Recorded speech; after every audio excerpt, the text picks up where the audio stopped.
We are in Champions League, man. That was my next Dilly din, dilly dong, come on. Encara Messi, encara Messi, encara Messi, encara Messi, encara Messi, encara Messi, encara Messi, encara Messi, encara Messi, encara Messi, encara Messi, gol, gol, gol, gol, gol, gol.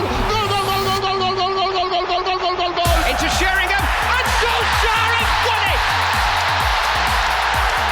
I will love it if we beat them. Love it. This is the Modern Soccer Coach Podcast with Gary Curneen.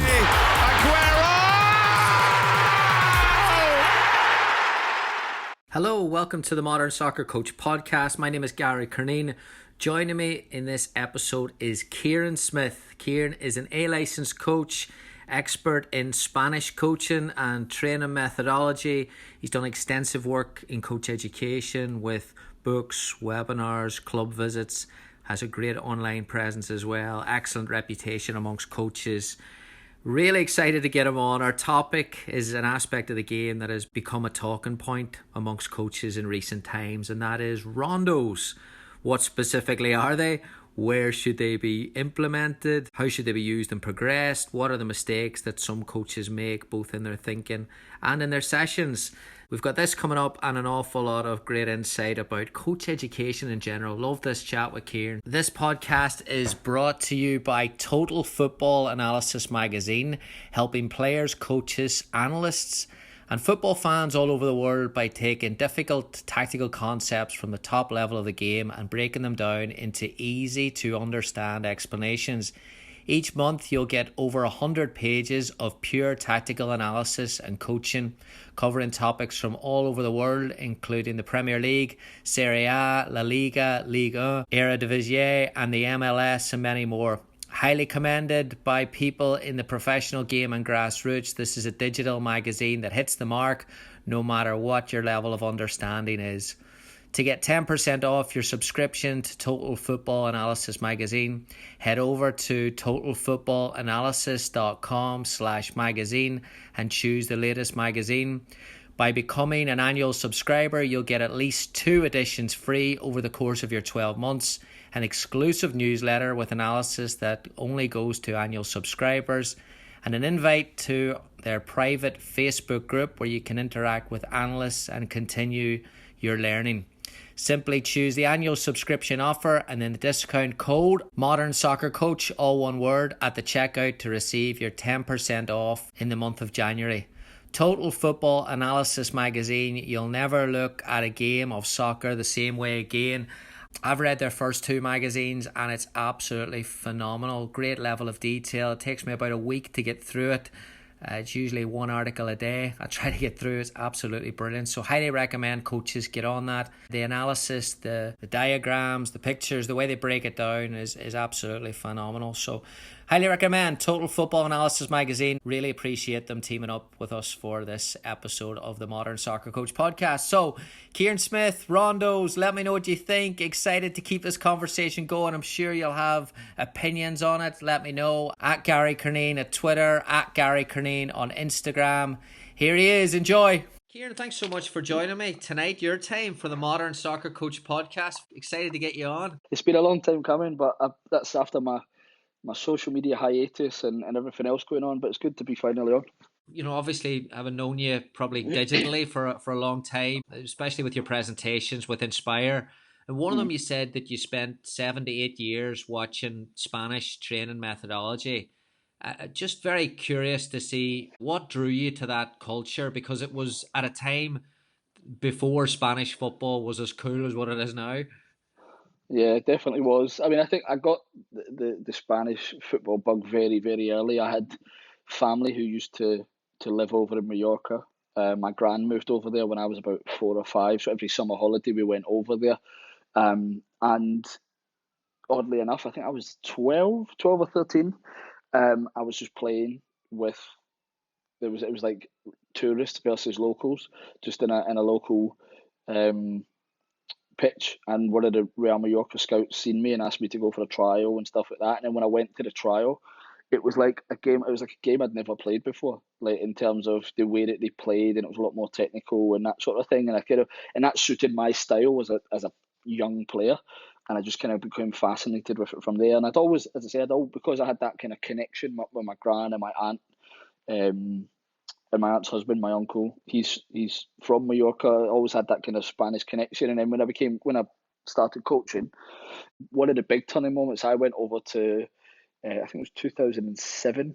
I was on a course with the KNVB, the Dutch Football Federation, and on there was a coach who used to be the assistant academy manager at Valencia and the academy manager at Villarreal. And every night that we just got on as friends, we're still in contact today. And just I was fascinated by the things he was telling me and how it was different, and he would just constantly question me, and I think that was it. It just snowballed from there, and then I just consumed every bit I possibly could and went to visit as many clubs and that sort of thing. And I'd say the fascination just snowballed, and then it became a little bit more focused with the studying and that sort of thing. On the rondo theme then, probably the question you've been asked 1,000,001 times, what's the difference between the rondo and a keep ball exercise? Well, I mean, I think on the surface there isn't that much, is there? But a rondo. So I suppose you've almost got three names. You've got keep ball, which is just piggy in the middle. You've got rondos, and then you've got positional games. A rondo tends to be your 4v1, 4v2, 3v1, sometimes 4v0 even. Positional games tend to be a little bit bigger, like 4v4 plus 3, which is very much in vogue and has been for quite a while now. The main difference should be is that with a rondo such as a 4v2 or a 3v1, there is intention and thought behind it. But like the language is the language. Like, for example, when I lived in Spain, when the players are coming out after getting changed, you say, right, get yourself into rondos. Essentially, it's just warm up while everything's getting set up. It's a bit like so it's pretty similar in terms of the language. But a rondo, the true definition from there would be that there's some thought behind it, and you're looking for the first line, second line, third line passes, the split passes, and it should really have something which continues throughout the theme of the session, really. You talk about a touch limit without restricting players. Yeah. Can you discuss well, first of all, how important that is, and also then how do coaches implement that in their session? Well, I mean, I think what I was alluding to in that with regards to a touch limit is rather than mandating it, which if it's used correctly, then there's nothing wrong with it. But mandating it, players are constantly thinking about it. Whereas if you create the environment in which you can only have one touch, it's very different. But the thing is, what we don't ever want to do is limit players in terms of what happens if a player's really good or is in a really good situation in which we tell him they can only play one touch, but he's got the ability to maybe put his body in and receive it on the back foot and spin away from that defender who's trying to close him down, and then play it off after that. We don't really ever want to limit that. So obviously the thing is, if you're doing a 4v2, for example, and that's a pretty common rondo, so I'll stick with that. If you've got it 10 by 10, you can probably take 2 touches, 3 touches, 4 touches, especially if the defenders have been lazy. But if you do it 5 by 5, it's going to be rapid, the passing. So it's more around that. And again, it's got to fit in with the session plan, because the thing is, if you're doing a 10 by 10 square or a 15 by 15, as some people do, and you're working on pressing, you're going to give the defenders in the middle a hell of a time. So you just really need to design it so that it works, and that's all that means. So it's, again, there's nothing wrong. I mean, I've seen people do odd touch numbers like 3, or like, and I've done it in rondos myself, or like just a little bit of cognitive training where it's 1 touch, 2 touch, or we call it 1.5 touches. So it's like, say you've got the ball, you've got 1 touch, you pass to me, I've got 2, next player's got 1, next player's got 2, just in a rondo. It's just for a bit of fun. But then again, you can see it where a player will just like hit it from one foot to the other, then pass, and that's not really the behaviours we want to encourage. It's just designing the rondo or the positional game so that if we want it to be played at pace, let's tighten it a little bit and make sure that you can't have 3 or 4 touches. That's all it is. I've seen and watched your presentations. You specifically talk about movement in the rondos, even if you're a sideline player. But when you watch a lot of these videos of rondos from coaches that are highlighting the fact that they are doing the rondos, there's not a lot of movement from a yard or 2 each side. Why do you think it's been overlooked? Yeah, I think it's quite dangerous. Is a bit of an extreme adjective to use, but it's a bit naive, which is probably just as extreme, but a little bit more rude. But everyone's focusing on that split pass. But when we want to take that into the game, like my big thing that I've studied for 10 plus years is positional play. The biggest thing about positional play is affecting the opponent. Now, without that movement, and it doesn't have to be a massive amount of movement, you're going to affect the opponent less and less. Yeah, you can affect it with the ball, but how can I affect the opponent with my movement? Like, for example, I seen a video a few years ago, and it was a 4v2 again, and it would be that if the ball, say it started at the top of the square and it went to the bottom of the square, say they made the split pass, the two players on the left and the right would come all the way down in line, almost in line with the player who's got the ball. Now you'll say, okay, yeah, but that's for the split pass. Yeah, but when do we really ever want our players like that? We don't really ever want to work that. So let's say, for example, that if I'm coaching that, and I maybe try and create it and put it up, or send it over to you. You can put it up to kind of go along with this, because it's a lot of imagination. But say, for example, the pass is played from the top to the bottom of the rondo. My players on the side, I'm probably going to, so say my players got it on the right foot, for example, I'm going to want the player on the right hand, the player on the right hand side to come down a little bit closer to the player in position, and the other one to come down a bit but stay a little bit higher, and then the player who made the pass to maybe take 2 steps to the left. So now we've kind of got like a parallelogram type shape, but it's almost impossible to defend.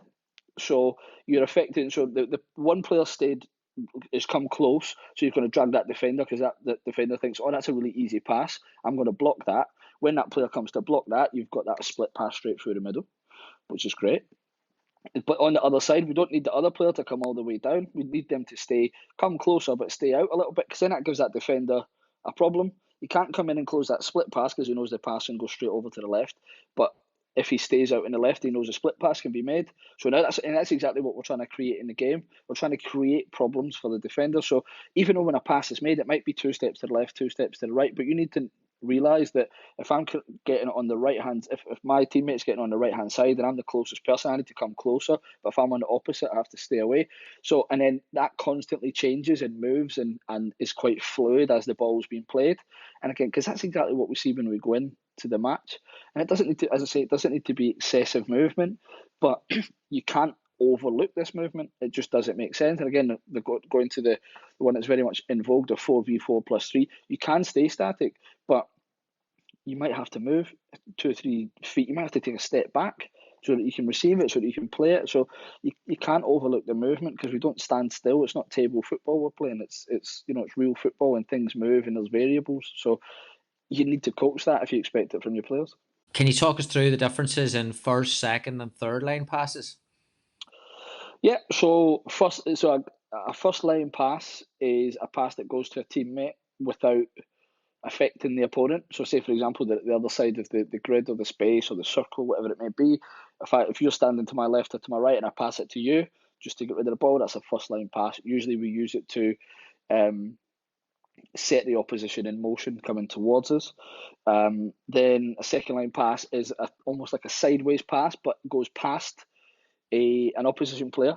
So it might be 2 players over or 3 players over, but it goes past an opposition player, a defender. And a third line pass is when we split the two. So that's that penetrative pass that we're looking for. In my experience, I've always struggled in exercises where there's a lot of mistakes, and sometimes when you said about the touch limit earlier, once you highlight something, sometimes you get nothing but that for the next 20 minutes. Yeah. How do you help coach patience with third line passes, balancing that risk in that possession element? I mean, you've got to. I think for me, you've kind of got 2 examples of that, and I think this improves with time. Yes, everyone's looking for that split pass when you ask them, or if some people put points on it, or however they motivate the players. It's if you see a player or players attempting it when it's not on, just to get the split pass or the third line pass, that's the education piece, isn't it? It's, can I stop it for 10 seconds and say, was that pass really on there? No. Okay. What other pass could you have played? Okay, if you played it over there and got it back, could you then play that pass easier? Yes, you could have. You know, because sometimes players are very literal, or within your squad, you might have very literal players, right? So it's all about understanding the people that you're working with. So you might say to a player, why did you play that pass? Oh, you're looking for that pass. Do we need to try it every time? Oh no, but I thought that's what you wanted. Okay, so now you're getting to understand that player's thought process as well. It's, I want it when we can do it, and I'm very much my type of coaching is layering in terms of. So I might say, 4v2, looking for a split pass, go, and let it go. See what the mistakes have been made. Is it the same for each group? If you've got 3 or 4 groups doing it, is it, in one group, is it they can't string 3 passes together? Is it one group they're constantly trying to play it through? Is it one where the defenders aren't working hard enough, etc., etc.? So it's about understanding who you're working with, and then for me, I layer it up. So I might stop. I won't stop the whole group. I won't stop all 3 groups. I might stop one and say, okay, you keep trying that split pass and it's not working. What else could we do? It might be the defenders are not working harder than the other one. Okay, you might say, okay, if they do play a split pass, you've got 5 push-ups or whatever it may be, and then the pace gets up and then it's more difficult to play the split pass, etc., etc. So I think it depends on what you're looking for in the outcome. Again, it's I've been very lucky to work with some very, very good players, and after a short intervention, they kind of get why they need to be patient, but not always. And again, sometimes it's just questioning a player on why they made a decision, and then sometimes they just say, "Oh, that's what you want. I was doing it," and it's just about educating them around that. That's a good topic, this on stoppages, because we're all trying to develop this player intelligence aspect at the minute. In your experience of watching sessions in Spain, do they stop it more? Do they stop it less? Is there a way they do it? I wouldn't. I would say that they stop it more than the UK. The UK have almost, in my experience or in my recent experience, have become not frightened, but they've become a lot more cautious of stopping and coaching players. Even it's all about player empowerment and creating, thinking, problem solving players and thinking players, and that's all well and good. But sometimes you have to remember some of these coaches are working with 9 and 10 and 11 and 12-year-olds where they still need some coaching. That's why we're there at the end of the day. And again, I think it's in Spain, certainly there's a lot more ongoing coaching in terms of throughout general points or maybe speaking to an individual player. But again, if you're set up in positional games, you might have 2 of them going. It might be a case of stopping it. I think there's a lot more information given in Spain, certainly. But that fits in with their culture in general. They have a very command type culture, both at school and in football. So I think it fits in with that. And I think if you understand the culture and your players more specifically, you know when you need to get involved. If someone makes one mistake and you want to correct every individual mistake, that's too much. But if you see one player do something 3, 4, 5 times, whatever your limit is for that thing, it's put onto one side, stop the session, whatever it is. I mean, I don't think there is a magic number. I know you've got these sorts of things on coaching courses and that sort of thing, but I think if you're working with a team, you kind of get to know what suits them. Like for me, I when I first worked with my team in Barcelona, a club called Europa, I was very honest with them in the first meeting that we had. I said, look, I'm going to apologise up front because the first week to 10 days, maybe 2 weeks, I'm going to be talking a lot because we've got a lot to get through. And I was very lucky that I had sessions every single day, double sessions twice that week. So but I said, look, as the time goes on, as the sessions go on, I'm going to speak less and less, but I'm asking you to bear with me at the start. So again, it's setting the expectations from the players, and I was true to my word. It got less and less and less. So, certainly in Spain they have certainly I would say a lot more hands-on when it comes to stoppages and coaching. You talk about progressing from technical to tactical rondos. Do you think coaches spend too much time on the technical and risk boring the players without ever getting to the tactical? Well, I mean, that probably depends on the individual coach, to be honest, because you've got the information that's being given, and again, it's got to progress. You can't keep players doing the same thing over and over again. Everyone gets bored. You and I would get bored with that, right? Are you So saying that you can't play 4v4+3 for a whole season? I mean, some people do, and I've been surprised at some of the conversations I've been involved in recently on Twitter. But I mean, can you do it? Yes. Is it good for the players? In terms of they enjoy it, probably. Does it match the criteria of every single session? No. Just because you do it doesn't mean that you're going to play like a Guardiola team or a Barcelona team or just because you do that one exercise doesn't mean anything. It's got to have relevance to what it is that you're doing. That if relevance has got to be key. I mean, I'm a massive fan, massive proponent of the 4v4+3, but it's got to fit. What if I'm working on defending? Why am I doing it? There's other technical and tactical positional games or rondos that I can do that's going to be better. You know, if I'm working on transition, brilliant. It's a fantastic exercise. What if I'm working on just out of possession? Do I need to do it? No, I don't need to do it. I need to do something else. So it's got to do with can you bore players? Absolutely. And the thing is, I've seen people just go right 4v2 rondos and just leave players for 25 minutes and not do really much coaching other than laughing if someone gets to 10 passes. That's not coaching. That's just babysitting players. So it's quite different. You mentioned culture there. Let's go back to that. How much does culture play a role in this type of football? In the US, we see pressure as a bad thing. Here comes the pressure, get rid of the ball. Outside looking in, it looks like the UK is changing from that. Spain sees pressure as an opportunity. It looks like from outside looking in to play through and exploit. Do you see a difficulty in your journey in Spain, UK, US? Do you see a difference in how cultures look to educate players and how they define what pressure is? Yeah, I mean, I think culture definitely plays a part in it because most teams kind of play the same way. But like when I played, when I coached in Spain, every single team pressed like Barcelona, like the way that the famous Barcelona team did. They all tried it. They all were in your face. They all did this. So you just have to see it as an opportunity. But at the same time, again, it's always about not limiting players.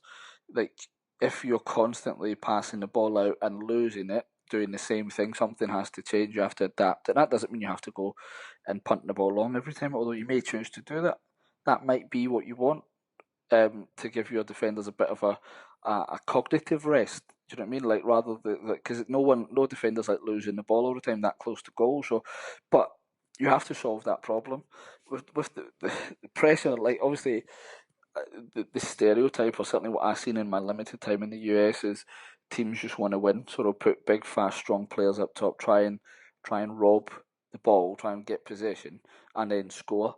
That's fine. That's what their game plan is. And if that's that you're or you see it during the game, then you have to adapt to it. And then that's when you become better as a coach, because that's a problem that you have to solve or help your players solve that. I mean, you've got things like the retreat line and stuff like that. And I think there's only certain places in the US that have got it, or certainly it was when I was working with some clubs over there. And I know they had it in academy football in the UK. But I think that's good because you want players to be able to learn to play out from the back. But I mean, you're going to get pressure. You're going to get pressure as soon as you play an actual game. So. I think that there's two extremes to it. It's people are going to press, let's just kick it long every time, which again is you don't really want.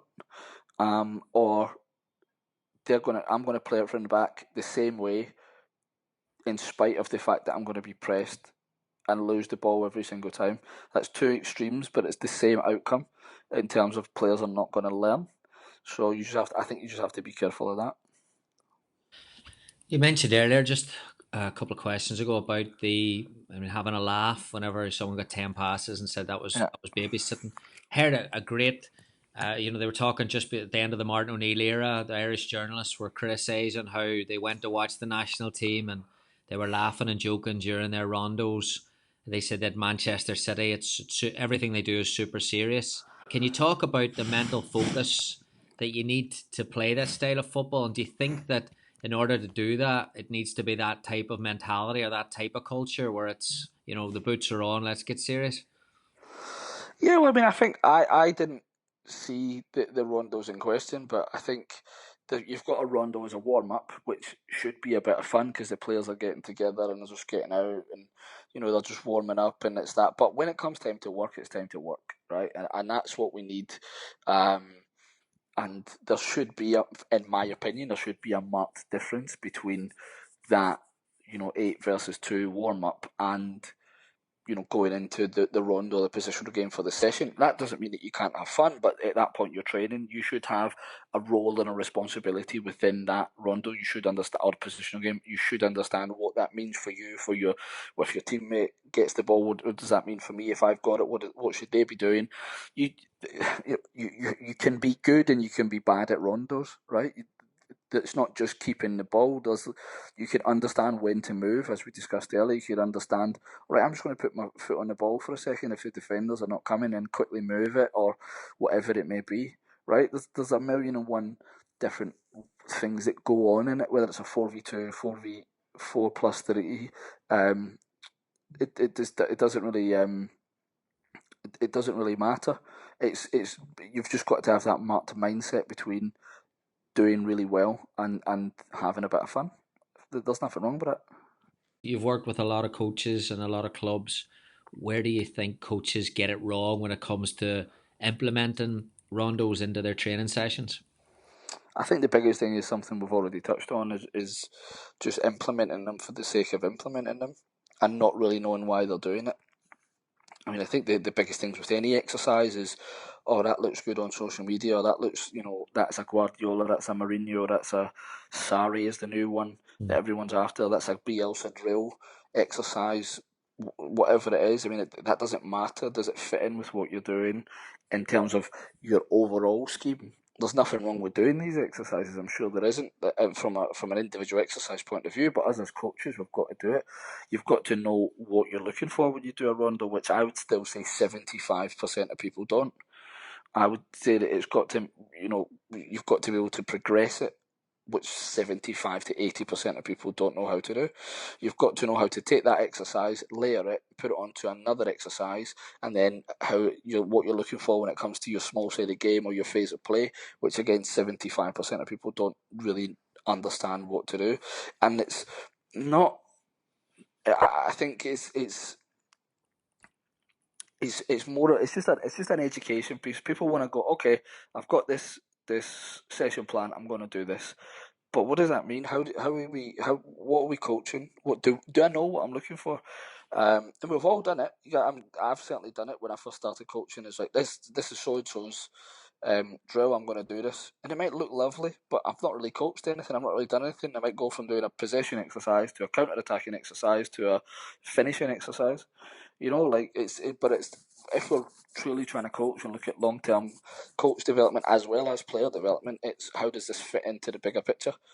And I would still say, in my experience, that people don't really understand or know how to do that. It's getting better, but I would say it's getting better slowly because it has been around. You think the Guardiola era at Barca started in 2008,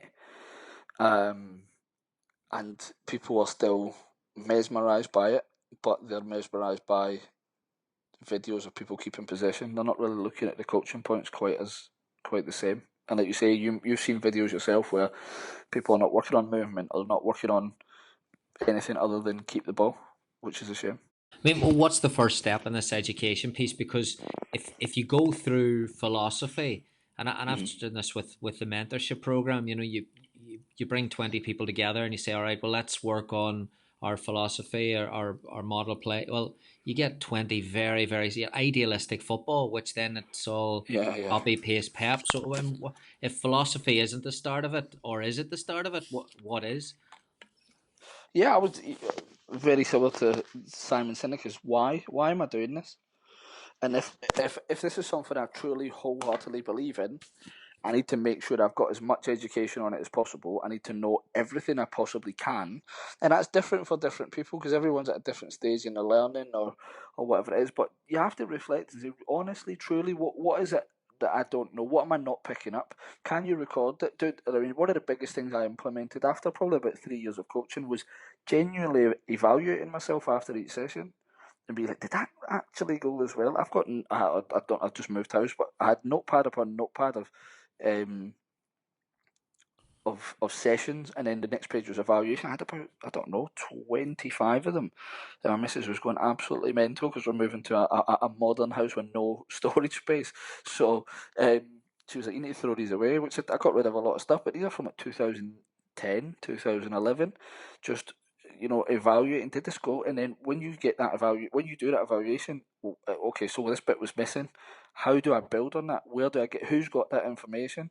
I honestly, in my time as a coach, I must have been to, whether it's in Spain, Holland, UK, America, doesn't matter. I must have been to about, I don't know, 300 football clubs, easily 300. Probably more than that. I probably went 300 in Spain when you look at all the amateur clubs, and it's having that conversation. Yeah, we've got things like Twitter and stuff like that, but don't just take it and write it down or copy the drill. Like, ask why. If there's a bit, ask the question. There's plenty of people out there that have got the information, whether that's on counter attack, possession, defending. It doesn't matter. You've got books out. I've got a RONDO'S book. There's information out there. It's just, be honest with yourself. Do you actually know what it is you're looking for? Why are you doing it? And how do I take this one rondo that I really like and fit it into my overall plan? You've got to have a philosophy or a belief in how the game is played. Because if you're playing it just so that people pray, if you're using like this positional play or possession-based style, just so that you don't get criticised, or just so that you look good in front of your mates, that's not the right idea. You're never going to stick to it, and you're not going to have the passion to go and learn about it. How do we get more depth in our coach education when it comes to that? Is it are coaches going to do it by themselves? Should they be put on planes in their education and have to do a 6-month sabbatical somewhere? Or what's your thoughts on that? You've got to take ownership of it. Let me give you an example. Last year, I did, and the start of this year, I did. Was it no? So last year and the year before, I did some webinars. So I probably had. So this was on positional play, and I probably had, I don't know, maybe 300 coaches go through it. Maybe less than that. I could be wrong. Maybe 250. At the end of every single webinar I did, and every single coach got it, I gave homework. I'm not a business, I'm a coach. And I said, here's, do this exercise, send it to me, and you and I can converse about how you've gotten here. So it was pick a phase of play, a principle, one of the concepts from positional play, and tell me how you would put a pre-season session together, or a pre-season week, and what the sessions and what exercises you would use. From 250 coaches, maybe 300, I got one person who sent it back to me. One. Now, I as I said, I'm not a business. That's not my full-time job. I was prepared to do that. I'm so passionate about it that I wanted everyone to have the information. The problem is, when people did the webinar, now I know my information is sound. I know that I've got it from years and years of on the ground, but I think a lot of people still, they just look at some sort of coach education or buying a book as a tick box exercise. So someone had done the webinar, okay, now I know about positional play. It doesn't work like that. I'm very honest. Like, if you've seen the Inspire one, I think at the start and at the end, I've been talking for an hour and a half and I've covered less than 10% of what this takes. Do you know what I mean? Like, that's the sort of ownership you've got to take. Like, and some people do, right? You've done it, I've done it. You've got to take ownership of your own learning. But if you, like, as I say, that's a shocking statistic of one from 250 to 300 coaches actually sent me the exercise. I mean, that's not people taking ownership. That's people ticking boxes. Yeah, it's so ironic, isn't it, that we've come around this and it looks as if we've gone off track, but I don't think we have, because we're talking about a style of football or a brand of football that a lot of coaches are quick to say doesn't work because the players aren't good enough. But yeah, what you're challenging, and you mentioned at the start that you were coming back to Twitter, and you've been, I wrote down one of your quotes where you recently said that coaches, in your experience, weren't pushing themselves or even trying to learn, and you referenced the resistance to rewatching games. So I'm right in saying that it's not just a cliche, coaches must lead the way, but we've got to be doing more here, right? 100%. Like, so that conversation came from, on my kind of rant on the subject, came from me being involved in a conversation or tagged into a conversation about US coaches and stuff like that. Now, my compared to someone like yourself, my US experience is minimal. I worked over there for 2 months a few years ago, and as director of soccer for a camp, and then I've been consulting with clubs, like 4 or 5 different clubs in the US, and I've gone over there a couple of times and done coach education, both the presentation side of it and the theory side of it, and on the field sessions, both with a few clubs over there, and it was quite scary. Like, a lot of them don't watch football in general, so they'll talk about the Barças and stuff like that. So they don't watch football in general. So their exposure to it is a lot less than certainly how I grew up in coaching. I would say that the evaluation piece isn't there. What the strangest thing for me, so when I was consulting, I would help write the curriculum and stuff like that, but I wouldn't just write the curriculum. I would have to write every single session, every single coaching point, how to progress, which is absolutely fine. Right? That's what I was being paid to do. But there was, like, you say you want an academy job in the UK, you very rarely do you get given a session. Right, you get given a topic and you have to create the session, and then someone gives you feedback on it. Yeah, you might check it with people and stuff like that, but to be spoon-fed sessions and stuff like that, I mean, coaches aren't learning, and I think that's massive. With you coming over here and saying, like, that's not the right way, were you met with any resistance to be like, people like, yeah, but that's the way we want it? It was. I don't know that resistance. I think all the clubs I worked with, they all had desires of getting it to the point where coaches could come up with their own session plans based on a curriculum, but they all felt that the coaches weren't there, the education wasn't there. When you're talking about clubs now, because they are so big over here, and I'm sure there's a lot of clubs and a lot of club directors are sitting thinking, like, yeah, there's 5 of us that really want this. Yeah. And 10, 15 of the old guard or whatever don't want it. I mean, what's your advice to getting those people on board without, having the luxury to fire them, and that there might not be enough coaches in the area? Yeah, I think it's all about buy-in. It's if you're setting the philosophy, it's no different at a football club as it is to a business or as a coach going into an individual team. You do need to get that buy-in, and it's sometimes about, again, it's you don't get buy-in for it because of the education side of it. So it's getting everyone together, and I did that when I went over to Washington, for example. They put on the coach education for all the coaches. They said, come along, ask the questions.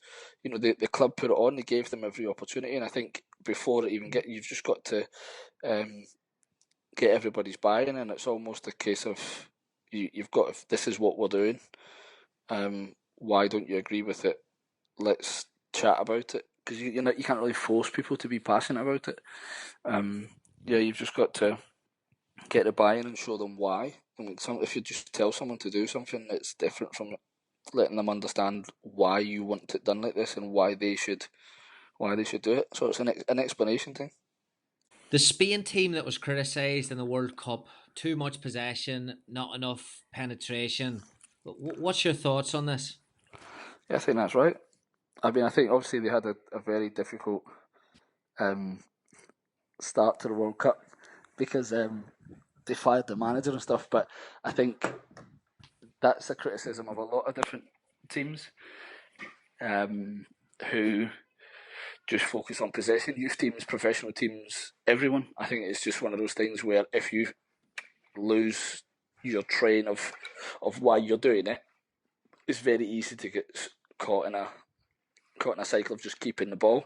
And the thing is, it just becomes boring, right? And nobody wants to watch it, and you've just got 80% possession of the ball, but you're not going anywhere. So, yeah, it's very true. Very easy for it to be done as well. When I think if you're trying to implement a kind of positional play type of style, and you don't have all the concepts down, it's very easy just to get caught in that U shape from fullback to centre back to fullback, and it never really goes anywhere. But yeah, it's pretty common for that to happen, and that team was certainly guilty of it. And if Spain can get it wrong at some stage, then there's the rest of us. Bit humbling, isn't it? Yeah, but yeah, and it's it's tough. I mean, that sort of style takes time and patience to implement as well, when that's something that no national team really has. And that's a lot of new players coming in, older players not playing, the people who could guide other younger players through, so that's why it happened with Spain. But it's so easy for it to happen. But again, say for example, you've been used to, you've been doing well with a positional play type of game, and then it just becomes possession. That's when you go back and you have to rewatch matches, what's changed, evaluate everything and go back and fix the problem. But if you just keep doing the same thing, you keep getting the same outcome. Football now, it's kind of gone from now possession at the highest level. Positions are rotating at speed so naturally, and in possession and out of possession. Whenever you're trying to coach that now with teams and you're trying to have a little bit more flexibility in your system, can you do that with Rondo? Do you have to be more creative with session design, or how do you think you do that? I mean, I think you always, if the best thing that anyone can do is design their own sessions for their own style of play, right? That's the pinnacle. If we can sit down and have the time and the patience and the foresight to be able to do it, that's exactly what you want. But yeah, I mean, you can get all manner of position. The thing is, with rondos and positional games, like the sessions that I've done where it's like 8v8 plus 8, and it's a massive square, and it's the team in possession, so 2 teams in the square and 1 on the outside, and the team in possession is working with the team on the outside, and you can work on so many different things with it. You can work on interchange of positions, you can work on up, back and through, you can work on switching play, you can work on dribbling, getting the ball and you have to dribble through. There could be gates in there. It's what your imagination is, as long as it fits the purpose of what we're working on, it fits the purpose for the players, it's exciting. I mean, you can really, as I say, if you design what you want and what you need, then that's exactly what everyone's looking for. And the last one, you touched on it a little bit before, just with coaches doing a little bit more, but I'm sure there's young coaches out there that want to play a brand of football, like you see in the Spanish football and Man City and these teams. What's step one? Are you ready to do that? Like, you've got to understand it first as an individual before you can start to coach it. Yeah, just read as much as possible and watch as many games as possible. I mean, we've all got access now through YouTube and whatever else to old Barcelona games or old Bayern Munich games or whatever. You've got to watch it. Can you recognise it? Do you know what you're looking for? Because if you don't know what you're looking for or understand at the highest level with the likes of Messi and people like that, or the Bayern Munich players or the Manchester City players, how are you going to be able to coach it? You need to first be able to recognise it and understand what it is, and then be able to coach it. You can't do one without the other, unfortunately. Top class. Kieran, thank you so much. No problem. It's a pleasure. Thanks so much to Kieran for his time and his insight there. I hope you enjoyed it as much as I did. Yeah, a lot to get through there. As always, there's a couple of things from me just at the end of it, what I took away. Number one, just the way he communicates in a really polite way, his beliefs, and he doesn't need to attack anyone, or he doesn't need to fight at any critics. He is calm and open-minded about how he believes the game should be played and how he believes it should be trained. And I think in today where there's a lot of noise on social media and there's a lot of people attacking one another, I think, yeah, Kieran does have some strong opinions on there, but he's always respectful to other coaches, and he's respectful that context can change the way things are delivered or the way things are interpreted. And I really enjoyed the way he put that across in that interview. The second and the most important thing for me is that piece of taking ownership for your learning, and just the detail of Kieran's depth of knowledge is pretty consistent with the level of work he's undergone to get that there. And he said 300 clubs that he's been to in Spain and his visits. He's worked at it with clubs. He's visited. He doesn't just study and read about it. He's gone out there and he's sat in stands and he's watched practices. He even said he watches amateur practices. And I think that's a really, really good tip for coaches where, we should all be reading, and he's dead right. If there's a soccer book out there on coaching, and I'm not just saying this because I write a couple of them, but, we should be reading every soccer coaching book we can get. and we should be trying to watch as many sessions as we can get to, and we should try to talk to as many coaches working at higher levels that we can get access to, and we should try to watch as many games live as we can watch, because that's where the gold is. That's where you learn, and that's where you can build a bigger bank of knowledge or increase the depth of your understanding. And you can get into more discussions, and you can take it to another level. And in essence, that's what Kieran's saying with rondos and positional play. It's the depth where coaches, he said, 75% of coaches don't know how to X. Well, that X is usually taking it to another level. And you've got to know how to progress it. You've got to know how to layer it, as he called it. Well, how are you going to know how to layer something if your learning isn't layered? If you're just taking a book, or you're just taking a tweet, or you're just taking a 30-minute show that you're watching? You need to take every level of knowledge that you can grasp, and then you need to go out and work at it, and you need to go out then and jump on a plane or go to practices or go and meet coaches. And I think that's a really, really good thing to promote for coaches of all areas. Really enjoyed that. Would love to know what you think. At Gary Curneen on Twitter, at Gary Curneen on Instagram. We're up in Chicago next week for the Modern Soccer Coach Roadshow. Hope to see you up there. If you're a coach and you're in Chicago for the convention, feel free to reach out at Gary Curneen on Twitter. Shoot me a direct message or email gary@modernsoccercoach.com. Thanks so much for listening. Have a great 2019. All the best. Bye. Thank you for listening to the Modern Soccer Coach Podcast. For more coaching topics, sessions, and resources, head on over to Coach Curneen on Facebook or visit the website at www.modernsoccercoach.com.